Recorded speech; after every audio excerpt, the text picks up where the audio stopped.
Hello guys, today আমি একটা বাংলাদেশের একটা স্যাড নিউজ দেখাচ্ছি, বলবো আমি তোমাকে। Let me speak. তো বাংলাদেশের শেখ হাসিনা খুব পচা। আগে অনেক ভালো ছিল কারণ বঙ্গবন্ধু ছিল। তো শেখ হাসিনা কি করেছে? শেখ হাসিনা অনেক পুলিশদেরকে বলেছে যে মানুষদেরকে মারতে। কেন? তো মানুষরা এখন বাইরে অনেক মানুষরা ক্ষতি হচ্ছে, অনেক মানুষদেরকে পিটাতে পিটাতে কেমন করছে, মানে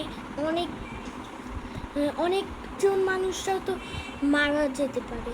তো এরকম করলো কেন শেখ হাসিনাটা? ওদের লজ্জা পাওয়ার উচিত না? ওদের সরি বলার উচিত না যে এই সব করলাম কেন? হ্যাঁ, কেন তারা এমন করছে যে মানুষরা মারার জন্য না? তো এমন করার উচিত কেন? তো আজকে থেকে মনে হচ্ছে এই ছোটোই ভিডিওটা শেষ। সো বাই, সাবস্ক্রাইব করো না প্লিজ।